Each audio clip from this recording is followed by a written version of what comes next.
नर रूप हरि महामोहतम जासु वचन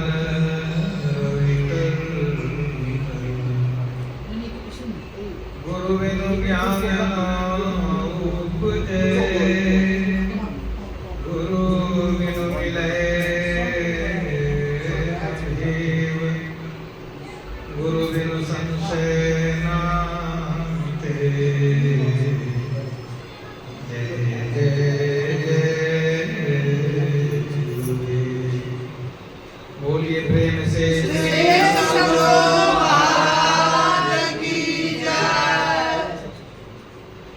परमाराध्य गुरुदेव के पावन श्री चरणों में कोटि शरण। आदरणीय धर्म प्रेमी सज्जनों, माताओं, बहनों तथा प्यारे बच्चों, संसार में जितने भी लोग हैं सभी जीवन में लाभ पाना चाहते हैं। कोई भी जीवन में हानि उठाना नहीं चाहते, लेकिन लाभ को समझते नहीं है कि किसमें लाभ है, हानि को समझते नहीं है कि हानि किसमें है। नहीं जानने के कारण लाभ चाहते हुए भी हानि हो जाती है। जैसे छोटा बच्चा, अगर वह सुंदर सांप को देखता है तो वो पकड़ने के लिए चला जाता है, उसको लगता है इसमें कुछ लाभ है, खेलने का चीज है। लेकिन अगर सांप को छू ले तो फिर हानि हो जाएगी। ज्ञान नहीं है कि लाभ क्या है, हानि क्या है।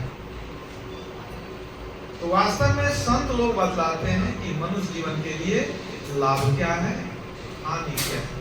पहले जानेंगे, समझेंगे, तब लाभ प्राप्ति होगी।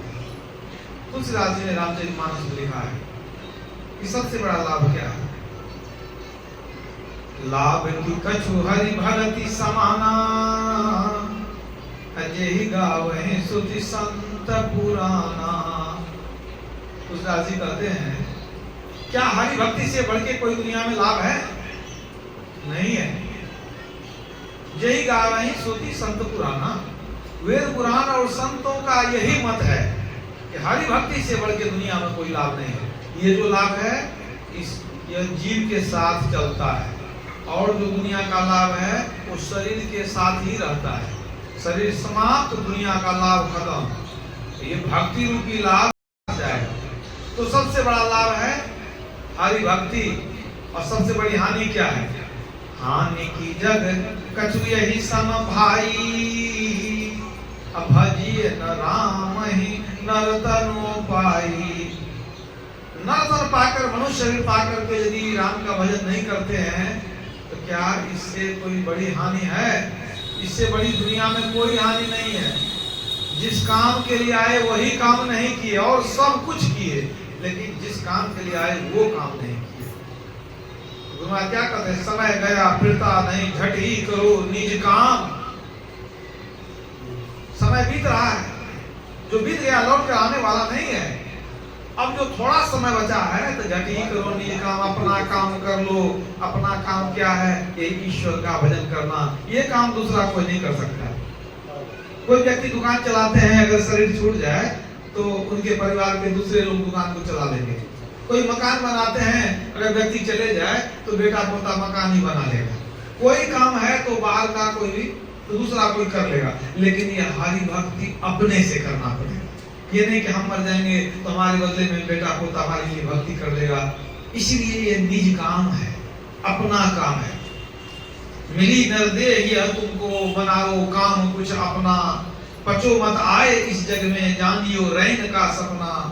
राम स्वामी साहब कहते हैं कि दुनिया तो रैन का सपना है।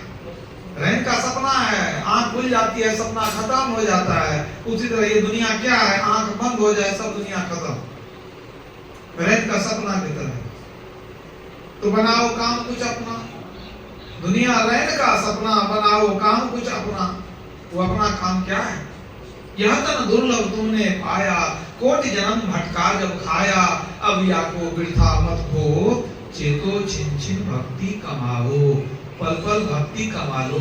जीवन का कोई ठिकाना नहीं। अगर सोचेंगे कि नहीं बाद में कभी कर लेंगे, कल कर लेंगे, परसों कर लेंगे, तो हमारे जीवन में कल परसों आएगा कि नहीं क्या पता। अगर जीवन में कल नहीं आवे, आज सुबह को, आज रात में सोए, आज सुबह हम उठे ही नहीं, हमको उठा करके ले जाए शमशान घाट, तब क्या होगा? कौन भक्ति करेगा? आछे दिन पाछे गए, हरि से किया न हेत, अब पछताए होत क्या जब चिड़िया चुग गई खेत। बाद में पछताने से कुछ नहीं होगा। तो चूंकि कल का कोई भरोसा ही नहीं है, इसलिए झट ही करो निज काम। कल करे सो आज कर, सब ही साध तू हाथ, काल काल तू क्या करे, काल काल के हाथ। कबीर साहब कहते हैं जो कल करना है आज कर लो, क्योंकि आज तेरे हाथ में क्षमता है, आज तुम कर सकते हो। अब तुम कहते हो कल करेंगे, कल करेंगे, कल करेंगे। अरे काल तो काल के हाथ में है, कल तेरे हाथ में नहीं है। कल को किसने देखा है? इसलिए संत भगवंत आते हैं जगाने के लिए, बताने के लिए कि ठीक है, रोजगार करना अच्छा है, कमाना अच्छा है, घर द्वार भी चाहिए, सब कुछ चाहिए, लेकिन ये जीवन का लक्ष्य नहीं है। किसी को बढ़ाते रहे, बढ़ाते रहे, बढ़ाते रहे। एक मंजिला हुआ तो 2 मंजिला, 2 मंजिला तो 4 मंजिला हो जाए, एक गाड़ी से 2 गाड़ी, एक अकाउंट से 2 अकाउंट हो जाए, एक जमीन से 2 जमीन हो जाए। ये जीवन का लक्ष्य नहीं है। जीवन का लक्ष्य है ईश्वर की प्राप्ति, ईश्वर का भजन। वास्तव में उसी में सच्चा सुख है। संसार में हम सोचते हैं कि हमको घर नहीं है इसलिए दुख है, घर हो जाता है तो क्या सब दुख खत्म हो जाता है? नहीं होता है, कुछ नया दुख आ जाता है। सोचते हैं कि अभी शादी नहीं हुई है इसलिए दुख है, पत्नी आ जाती है, क्या सब दुख खत्म हो जाता है? फिर नया दुख हो जाता है। अब कोई कह रहा था कि माँ पिताजी स्वस्थ रहते हैं, अब विवाह अभी तक नहीं हुआ है, अब शादी जब तक नहीं करेंगे माँ बाप को कौन देखेगा? उसको देखने के लिए कोई तो चाहिए। हम तो चले जाते हैं नौकरी करने, शाम में आते हैं, तो ठीक है कि आप शादी कर लीजिएगा तो माँ बाप को देखेंगे, ठीक है। अब जब वो गर्भवती हो जाएगी तो उसी को कोई देखेगा कि माँ बाप को देखेगी? फिर समस्या आएगी नहीं आएगी? आप समझते हैं समाधान है, लेकिन प्रत्येक समाधान में समस्या छिपी हुई है। संसार में प्रत्येक समाधान में एक समस्या है। समाधान क्या है? आप सुख खोजते हैं, जो सुख खोजते हैं तो जिस चीज में आप सुख लीजिएगा उस चीज में दुख भी है, तो दुख कौन लेगा? कटहल खाने का मजा आप लीजिएगा, लस्सा किसको लगेगा? ये बताइए। वो भी आपको लेना पड़ेगा, उसके लिए तैयार होना पड़ेगा। यही जीवन है। मान लीजिए किसी को बेटा नहीं है, रोता है कि बेटा नहीं है, ठीक है, वो बेटा का सुख लेना चाहता है, तो बेटा का सुख जो वो लेगा, तो बेटा होने से जो दुख होता है वो कौन भोगेगा? वही भोगेगा। कल माँ बाप को गाली देगा, बात नहीं मानेगा, कहेगा इतना पैसा दो नहीं तो गोली मार देंगे, ऐसा भी बाप बेटा आजकल होता है।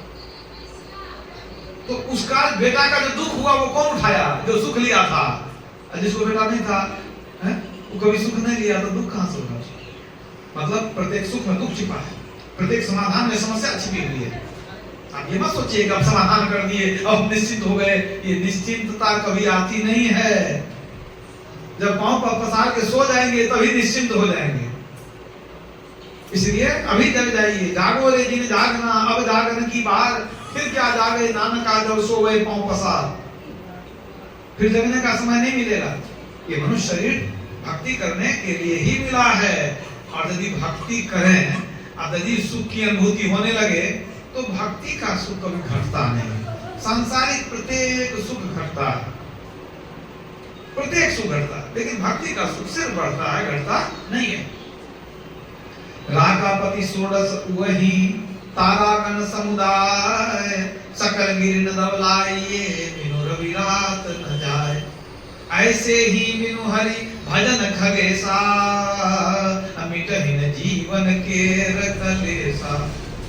दूसरा से लिखते हैं कि एक ही रात में 16 चंद्रमा उग जाए, सारे तारे भी निकल आवे आकाश में, सारे पर्वतों में आग लगा दी जाए, कितना प्रकाश होगा?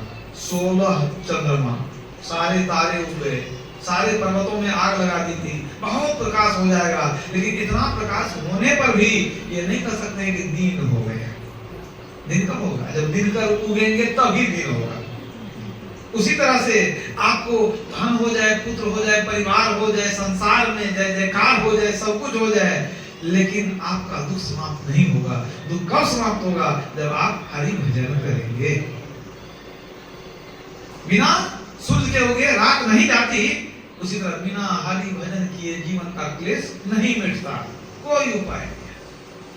इसलिए जीवन का लक्ष्य तो यही है, देह धरे कर यही फल भाई, अब भजिए राम सब काम बिहाई। भजिए राम सब काम बिहाई, मनुष्य शरीर भक्ति करने के लिए ही मिला है। इस बात को गांठ बांध लीजिए। इधर का लाइट बंद कीजिए, इधर से कीड़ा आता है।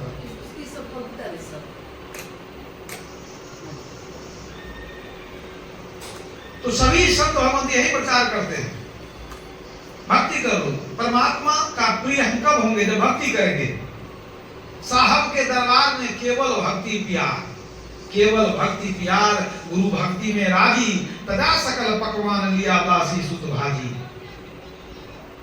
भगवान कृष्ण दासी सुत विदुर जी के यहाँ साग भाजी खा लेते थे, और दुर्योधन का मिष्टान नहीं खाते थे, क्योंकि यहाँ प्रेम छिपा था। लिया तजा सकल पकवान लिया दासी सुत भाजी, जप तप नेम आचार करे बहुतेरा कोई, अखाए सबली के बेर अमुए सब ऋषि मुनि रोई। ऋषि मुनि रोते रहे जंगल में कि राम भगवान हमारे यहाँ है, हमारा बहुत नाम है, हमारा बहुत बड़ा आश्रम है, बहुत लोग हैं हमारे यहाँ। नहीं गए, चले गए सबली के यहाँ, जहाँ कोई व्यवस्था नहीं। खाए सबली के बेर अमुए सब ऋषि मुनि रोई, राजा युधिष्ठिर यज्ञ बटोरा जोड़ा सकल समाजा, मर्दा सबका मान स्वपच बिनु घंट न बाजा। स्वपच वक्त भोजन किया युधिष्ठिर जी के यज्ञ में, तब घंटा बजा, तब यज्ञ सफल हुआ। तो स्वपच वक्त नोम थे, और उनके भोजन करने से जो है सो भक्त थे उच्च कोटि के, यज्ञ सफल हुआ। मर्दा सबका मान स्वपच बिनु घंट न बाजा, पलटू ऊंची जाति का मत कर कोई अहंकार, साहब के दरबार में केवल भक्ति प्यार। मनुष्य जीवन का एक लक्ष्य है कि भक्ति करते रहे, थोड़ा थोड़ा भी करें, लेकिन करें अवश्य। थोड़ा भी करेंगे तो एक दिन बहुत हो जाएगा। नल से पानी गिरने लग जाता है, बूंद बूंद, एक बाल्टी लगा देते हैं, 2 घंटे के बाद आइए बाल्टी भर गई। एक एक बूंद गिरने से बाल्टी भर सकती है। थोड़ा थोड़ा भक्ति भी करेंगे तो एक दिन बहुत हो जाएगी, लेकिन भक्ति जानकर बूझकर समझकर करेंगे। और यदि भक्ति नहीं करते हैं तो जीवन कैसा है? जिन हरि भक्ति हृदय नहीं आनी, अजीवत सब समान ते प्राणी। जीते जी वह मुर्दा के समान है, शब मुर्दा, जीते जी मुर्दा। कागभूषण जी कहते हैं, सो तनु पाए भजहि न जे नर, होहि विषय रत मंद मंद तर। इतना सुंदर मनुष्य पाकर के जो हरि भजन नहीं करता है, वो विषय में पड़ा हुआ आदमी नीच से नीच है, वो गिरा हुआ आदमी है। ऋषि मुनियों की सभा लगी, वेदव्यास जी महाराज पधारे। ऋषियों ने पूछा कि महाराज, इस दुनिया में कोई नीच व्यक्ति है कि नहीं? कहा है। कौन नीच है, जरा बता दीजिए। नीच से नीच व्यक्ति कौन है? गिरा हुआ व्यक्ति कौन है? सो बताइए हमको। अधम से अधम कौन है? वेदव्यास जी महाराज ने कहा, इस संसार में अनपढ़ अधम नहीं है, निर्धन अधम नहीं है, रोगी अधम नहीं है, दुर्बल अधम नहीं है, स्त्री अधम नहीं है, पुरुष भी अधम नहीं है, किसी भी जाति में पैदा हुआ व्यक्ति अधम नहीं है।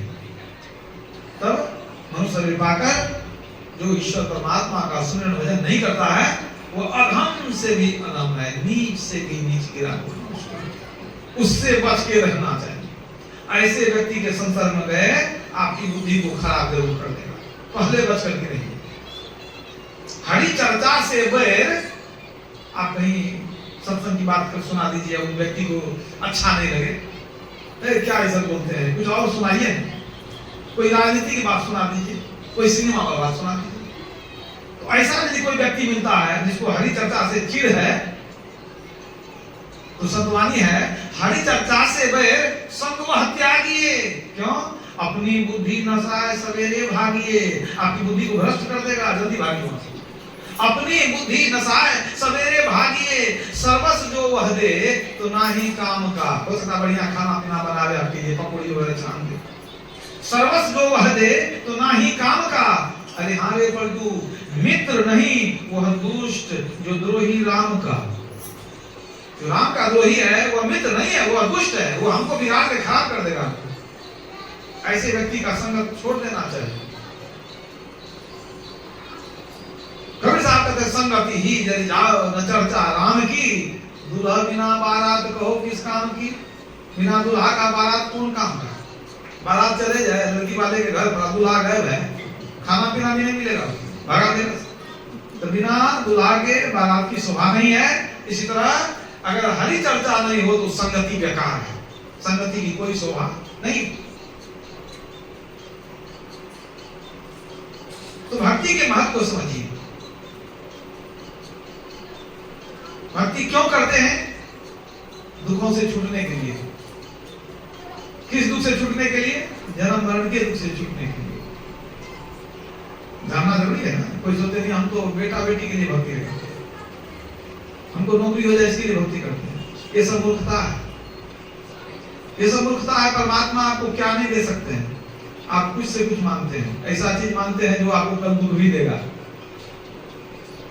जो स्वतः आता है, जो सुख सुरपुर नरक गेह वन आवत भी नहीं बुलाए, तेरी सुख का बहुत जतन करत नर समझत नहीं समझाए। जो अपने मिलता है धन पुत्र बेटा बेटी, जो भक्ति नहीं करता उसको भी होता है धन पुत्र बेटा बेटी, उसी के लिए तुम इतना कष्ट उठाते हो। आवागमन सब दुख दूजा है नहीं जग में कोई, इसके निवारण के लिए प्रभु भक्ति करनी चाहिए। भक्ति इसलिए करें कि जन्म मरण से छूट जाए। क्यों? शरीर में आएंगे तो दुख होगा, बहुत दुख होगा। अभी जवानी नहीं पता चलता है, थोड़ा उम्र बढ़ने दीजिए फिर पता चलेगा दुख कितना है संसार में। जो शरीर बहुत सुख देता है, यही शरीर भार हो जाता है। एक दिन लोग सोचता है हे प्रभु उठा लीजिए, इस शरीर नहीं काम। आप पुकारेंगे कि कोई एक गिलास पानी उठा के दो, आपका शरीर काम नहीं करेगा। तब पता चलेगा कि ये शरीर में क्या सुख है, क्या मौज है। जा शरीर माही तू अनेक सुख मान रही हो, ताही तू विचार या में कौन बात भली है। इस शरीर में क्या अच्छा है? मेद मज्जा मांस रग रग में रक्त भरियो, पेट हु पिटारी सी में ठौर ठौर मली है। ये जो पेट की हाथ है उसमें क्या मल भरा हुआ। हारन के नैन नाक हारन से मुंह भरियो, हाथ पांव सोई सब हारन की नली है। सुंदर यही देख जनी भूले को, इसके लोभ में मत पड़ो, इसके भुलावे में मत पड़ो। सुंदर यही देख जनी भूले को, भीतर से भंगार भरी ऊपर से कली है। भीतर से तो कचरा है, ऊपर से देखने में कली है। ये शरीर वही है। इस शरीर में क्या सुंदर है जरा उघार के देखिए, चमड़ा को हटा कर तब देखिए कि इसमें क्या क्या सुंदर है। चमड़ा हट गया कहीं कुछ सुंदर नहीं है, देखने का मन नहीं करेगा। तो समझ लीजिए चिति जल पावक गगन समीरा, पंच रचित यह अधम शरीरा। भगवान राम क्या कहते हैं? 5 तत्व से बना हुआ ये शरीर बड़ा अधम है, नीच है। मिट्टी जल अग्नि वायु आकाश, इन 5 तत्वों से बना हुआ शरीर बहुत ही निम्न कोटि का है, अधम शरीर। शरीर मनुष्य शरीर के बाद नहीं है, अधम शरीर। फिर दूसरे जगह कहते हैं बड़े भाग मानुष तनु पावा।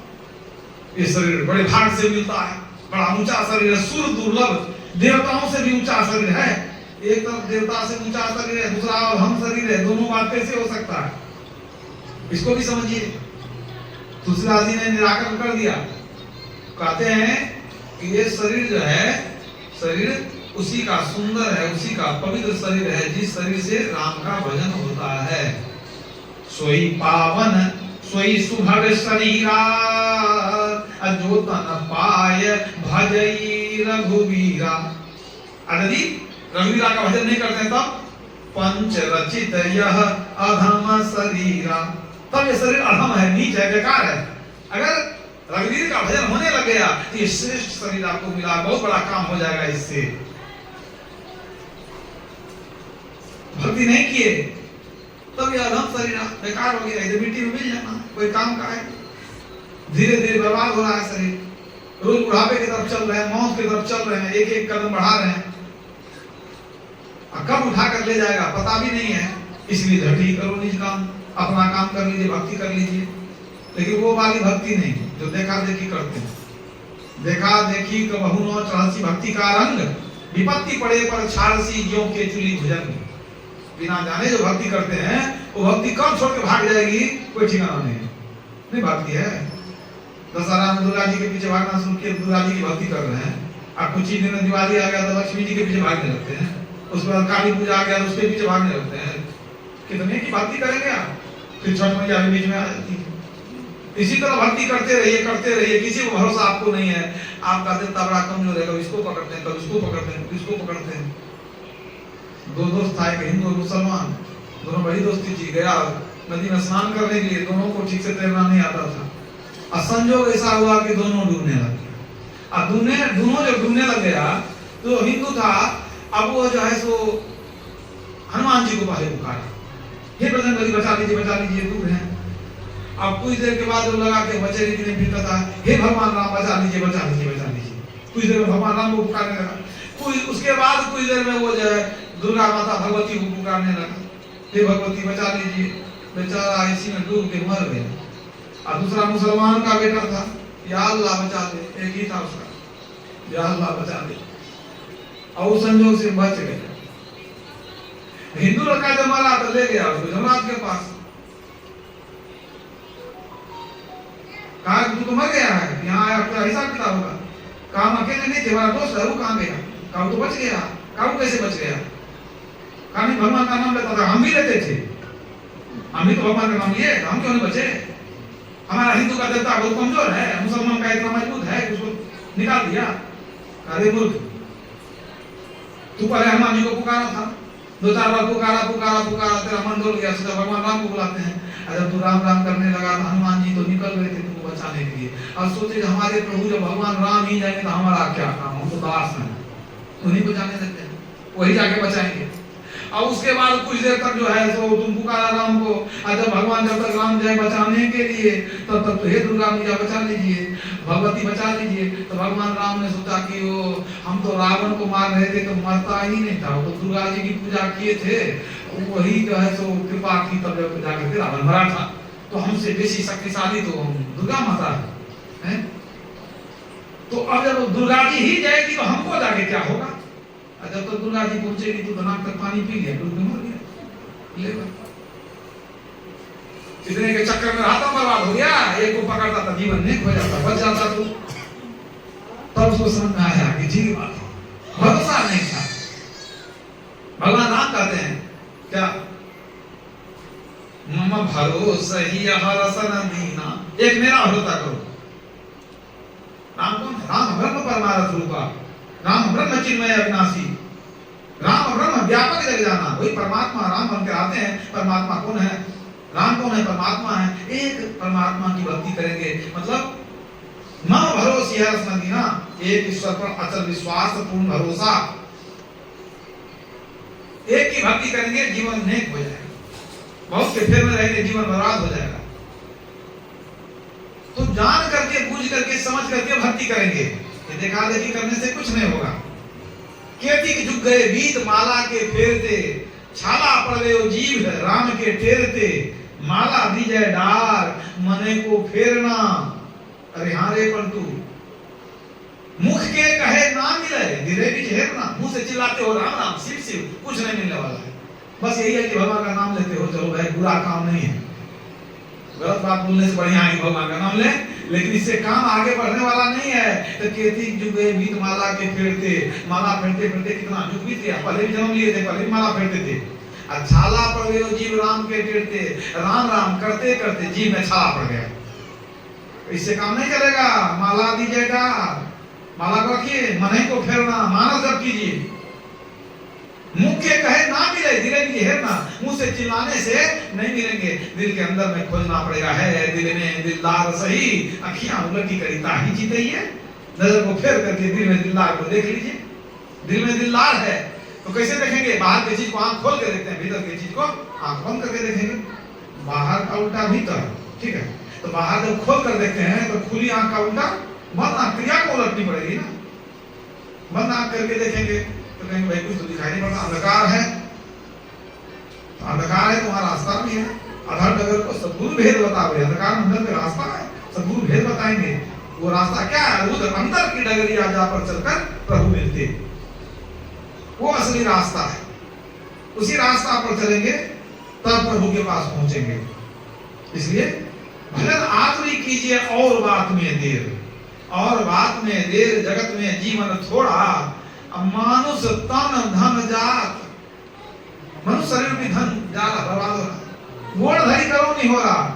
कांच महल के बीच पवन एक पंछी रहता। ये शरीर बड़ा कच्चा है, इसके अंदर में जीव रूपी पंछी रहता है।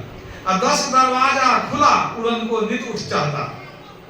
10 दरवाजा क्यों भाई? 9 दरवाजा होता है, 10वां द्वार भी तो है। जो साधक होते हैं उनका जीव 10वां द्वार से निकलता है, वो 9 द्वार से नहीं निकलता, आंख कान से नहीं निकलता। तो 10 द्वार दरवाजा खुला उड़न को नित उठ चाहता। भज लीजिए भगवान याही में भल है अपना, आवागमन मिट जाए मिटे जन्म की कल्पना, पलटू अटक न कीजिए 84 घर फेर। अगर संसार में अटके तो 84 में भटके, 84 घर फेर भजन रात्रि कीजिए। और बात में देर, और बात में देर हो जाए उतनी हानि नहीं है। तुम आज कहते थे भोजन छूट जाए तो उतनी हानि नहीं है, भजन नहीं छूटना चाहिए। अब एक बात कहते थे, कुछ बात संत भी पुरानी बात कि भोजन रोज करते हैं, भले बहुत स्वाद लगे नहीं लगे, किसी दिन कहते हैं अच्छा बनने लगा, लेकिन क्या करते हैं? भूखे रहते हैं, खाते हैं। तो भोजन रोज करते हैं, स्वाद अच्छा लगे कि नहीं भी लगे, लेकिन रोज करते हैं। किसी दिन बहुत अच्छा भी लगता है, इन्हें आज बहुत बढ़िया लगा, तो रोज खाए तब ना किसी दिन अच्छा लगा। उसी तरह भजन रोज कीजिए, सब दिन अच्छा नहीं लगेगा, किसी दिन अच्छा भी लगेगा, तब आपको ये आज अच्छा लगा। तो जो रोज करेगा कभी अच्छा भी लगेगा। तो कौन सा भजन करेंगे? जप और ध्यान रूपी भक्ति, यही असली भजन है, यही सार भक्ति है। जप और ध्यान, एक ईश्वर की भक्ति करेंगे। कैसे करेंगे? बाहर में कितना भी दौड़ेंगे, ईश्वर मिलने वाले नहीं है। भगवान राम ने कहा गो गोचर जहां लगी मन जाई, सो सब माया जाने भाई। संसार में जहां दौड़ोगे सब माया है, भगवान राम ने कहा। और अंदर चलेंगे, इंद्रियों से छूट करके रहेंगे, तब क्या होगा? तब अपनी पहचान और ईश्वर की पहचान होगी। तो सार भक्ति, असली भक्ति यही है। चाहे जितने भी कोई संत हो जिन्होंने ईश्वर को प्राप्त किया, उन्होंने कहा कि अंदर चलकर ईश्वर मिलते हैं, बाहर चलकर नहीं मिलते। यदि कोई कहता है आपको कि नहीं बाहर में जाओ, बाहर में ईश्वर मिलेंगे, इसका मतलब उनको प्राप्ति नहीं हुई है। वो आपको भी भटका रहे, अपने भी भटक रहे, आपको भी भटका रहे। कुछ लोगों को तीर्थ में घूमने बड़ा आनंद आता है, तो अकेले कैसे घूमेगा? किसी को पटाता है तो भी चलो मेरे साथ, ईश्वर मिलेंगे, भगवान मिलेंगे, चलो साथ पूरी घूमते रहिए। साथ पूरी हम देखे चारों धाम, देखे चारों धाम सबन में पत्थर पानी, कर्मन के बस पड़ा मुक्ति की राह बुलानी। मुक्ति का मार्ग को जाने नहीं, भटक भटक के मरिए। असली भक्ति अंदर का मार्ग है, जप और ध्यान के द्वारा संत लोग बताते हैं। किसी भी कालखंड के संत हो, सबको यही बतलाते हैं। बाहर में वो कह सकते हैं एक राम को पकड़िए या कृष्ण को पकड़िए, लेकिन जब ध्यान करते हैं तो सबकी साधना एक हो जाती है। परमात्मा के अनेक रूप हैं, तो एक रूप को पकड़ेंगे ना, चाहे राम को पकड़िए, चाहे कृष्ण को पकड़िए, चाहे किसी को पकड़िए। दिल्ली जानी है तो एक के बदला 2-3 ट्रेन भी हो सकती है कि नहीं? तो किसी रूप को आप पकड़िए, लेकिन अरूप एक ही है। सगुण रूप बहुत हैं, लेकिन निर्गुण रूप परमात्मा का एक ही है। वही परमात्मा विभिन्न रूप में आते हैं। तो जब हम सूक्ष्म साधना करते हैं, ध्यान करते हैं, वो वहां जाके एक हो जाता है। मानस जप अलग हो सकता है, कोई शिव जपेगा, कोई गुरु जपेगा।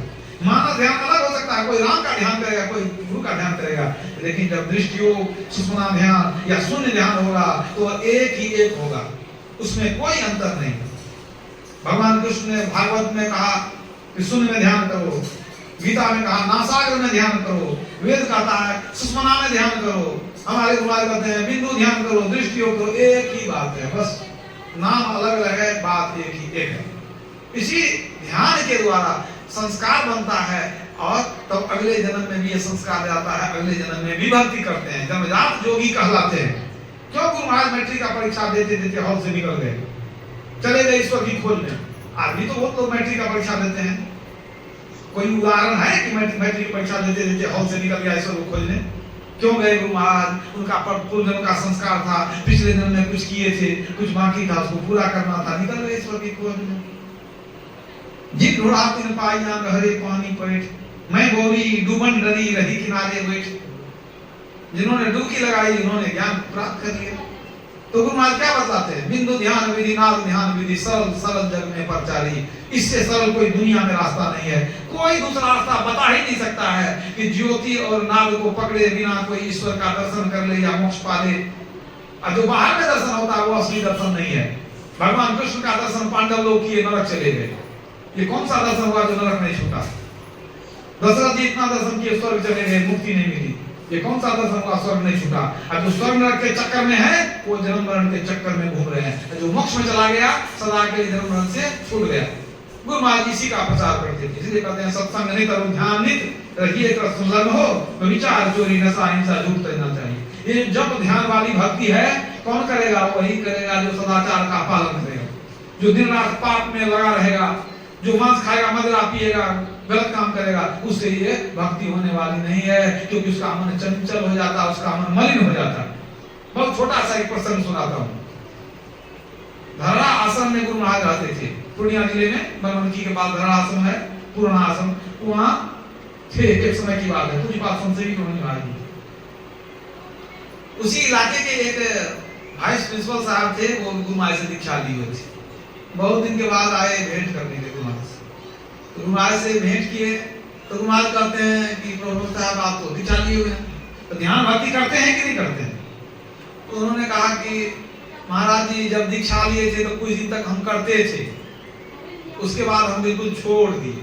तो गुरु महाराज ने पूछा कि छोड़ क्यों दिए, जो पहले करते थे? कहा क्या बता दें, और जब हम ऑफिस में कुछ काम करते रहते हैं या बच्चों को पढ़ाते हैं तो मन बिल्कुल ठीक ठाक रहता है, और जब जब ध्यान करने बैठते हैं तो गंदी गंदी बात मन में आ जाती है, कुछ से कुछ जो न कभी सोचे न बुझे न कभी देखे, कुछ पटांग बातें हैं, गंदी बातें दिमाग में आने लगती है। हम बहुत सोचे, हमको लगा जब ध्यान करने बैठते हैं तो मन में खराब बात आता है, तो ध्यान ही करना छोड़ देते हैं, इसलिए छोड़ दिए। और गुरु महाराज को बहुत समझाए, भाई छोड़ देने से काम नहीं बनेगा। गुरु महाराज बहुत तरह समझाए तो वो समझ, ऐसा नहीं कि नहीं समझे, समझ गए। इसके बाद शाम का समय होने वाला था, कुछ बात संशय महाराज टहलने के लिए, तो प्रोफेसर साहब को दिन कोई काम था नहीं, तो उन्होंने पूछा कि महाराज जी कहाँ जा रहे हैं? शाम में टहलने जाते हैं। कहा हम भी चले हैं, चलिए। तो आश्रम के पीछे आम का बगीचा था, उधर ही चले गए थे टहलने के लिए। जब टहलने के लिए चले, प्रोफेसर साहब चले हुजूर के साथ में, तो हुजूर पूछते हैं, कहते हैं हमको कि प्रोफेसर साहब गुरु महाराज आपको जो पूछे आप जो उत्तर दिए, तो हमको बड़ा आश्चर्य लगा, आप कैसा उत्तर दिए, आप जो बोले तो हमको बहुत आश्चर्य लगा। तो प्रोफेसर साहब कहते हैं कि तब क्या करें, आप झूठ तो कभी बोलना ही नहीं चाहिए, फिर भी हम लोग रास्ता है कहीं कहीं झूठ भी बोल देते हैं। अब गुरु महाराज जब पूछेंगे कि ध्यान भजन करते हैं कि नहीं, तो कैसे झूठ बोल देते कि करते हैं, हमको कहना पड़ा। तो हुजूर कहते हैं कि बताइए आप तो कितने बंदर को सुंदर बना देते हैं, विद्यार्थी को पढ़ाते हैं कि नहीं, जानवर को आदमी बनाते हैं, आप जो है सो बताइए कि भक्ति ही करना छोड़ दिए, कैसे होगा? कहने हमको लगा था क्या ध्यान करते हैं इसलिए तो मन में गंदा विचार आता है, इसलिए छोड़ दिए। तो हुजूर महाराज ने उनको पूछा, अच्छा एक बात बताइए, आप कभी कपड़ा धोए हैं? कपड़ा तो धोए हैं, अभी भी धोना पड़ता है कभी कभी, अब विद्यार्थी जनों बहुत धोए हैं, अभी भी जो है तो कभी कभी तो ऐसा ही होता है कि अपने धोना पड़ता है। कहा कपड़ा कैसे धोते हैं? तब कैसे धोते हैं? पानी में डुबाते हैं, उसके बाद साबुन उसमें लगाते हैं, आधा अच्छा पानी में उसको डुबा के भिगा देते हैं, फिर साबुन लगाते हैं, तो उसमें जो साबुन लगाते हैं फिर क्या निकलता है? मैल निकलता है। जब आप वहाँ आप जब कपड़ा को साफ करने गए निकलता है मैल, फिर उल्टी बात हो गई, मैल तो नहीं निकलना चाहिए, जब आप कर रहे साफ तो उसमें मैल निकलता है। कहना नहीं मैल नहीं निकलेगा तो साफ कैसे होगा? पहले मैल निकलेगा तब तो साफ होगा। तो कहा देखिए प्रोफेसर साहब, यही तो आपके प्रश्न का उत्तर है। आप कहते हैं ध्यान में बैठते हैं तो वो गंदी बात आती है, आप क्यों गंदी बात आती है? अरे कपड़ा में है मैल लगाते हैं, साबुन तो निकलेगा क्या? मैल नहीं निकलेगा। आपके मन में जो मैल है तो कैसे निकलेगा? जब ध्यान करने बैठते हैं तो ध्यान के गर्मी से, ध्यान के आंच पर अपने को चढ़ाते हैं तो अंदर का जन्म जन्म का संस्कार है, वो अंदर में बुराई बैठी हुई है, कुछ गंदगी है, तो निकलेगा ही ना। तो निकलेगा तो निकाल के उसको हटाते जाइए, हटाते जाइए, हटाते जाइए, मन खाली हो जाएगा। बताइए, छोड़ ही दीजिएगा तो कभी मन साफ होगा? तो सोचता है चीनी देखने में बड़ा साफ मालूम पड़ता है, चीनी को घमंड हो गया कि हम बहुत साफ हैं, और उसको पानी में घोल के चूल्हा पर चढ़ा दिया तो उसमें से क्या निकलेगा? खाना उसमें से गंदगी निकली। तो बताइए कैसे गंदगी निकली? लग तो रहा था बड़ा साफ, निकल गई गंदगी। तो गंदगी निकली तो गलती होगी, आप नहीं चढ़ाया जाए। कि गंदगी उसी में से निकली है ना।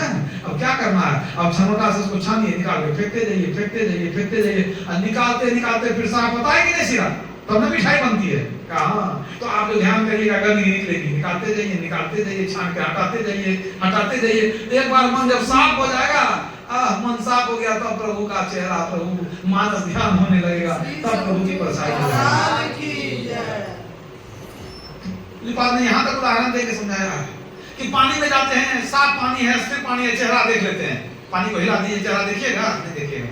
अब पानी में थोड़ा मिट्टी घोर दीजिए, गंदा घोर दीजिए, तो मिले चेहरा देखिएगा नहीं देखिएगा। तो पानी अगर हिल डोल हो जाए तब भी चेहरा नहीं देखेंगे, गंदा हो जाए तब भी चेहरा नहीं देखेंगे। तो हम जब बैठते हैं ध्यान करने, हमको इष्ट मूर्ति का ध्यान नहीं होता, चेहरा नहीं देखते, क्यों? या तो पानी हिल रहा है या तो पानी गंदा है, मतलब या तो मन आपका चंचल है, भाग रहा है, अन्य तो मन में गंदगी। तो चंचलता को रोकिए, मन को स्थिर कीजिए। जहाँ जहाँ मन भागीदार है ताहे तहाँ तहाँ से तत्क्षण अब फेर ले आए लगाइए ढे में आपन। तो ये प्रयास करते रहना, प्रत्याहार करते रहना, मन भागे लगाइए, मन में गंदगी आवे हटाइए। यही करते करते करते करते क्या होता है, झूठ खेले सचमुच होए, सचमुच खेले बिरला कोई, और जो कोई खेले मन चितला है तो होते होते होइए जाए, कभी कभी होगा। अरे इस जन्म में नहीं होगा तो भी अगले जन्म में होगा, आसान हो जाएगा। बच्चे से भक्ति में लग जाएंगे, हम भी बालक ध्रुव बन जाएंगे, प्रहलाद बन जाएंगे, महर्षि में ही बन जाएंगे, महर्षि संसरी बन जाएंगे, बचपन से भक्ति में लग जाएंगे। इसलिए सबको चाहिए सदाचार का पालन करें, भक्ति करें, अपना कल्याण करें। बोलिए प्रेम से श्री सद्गुरु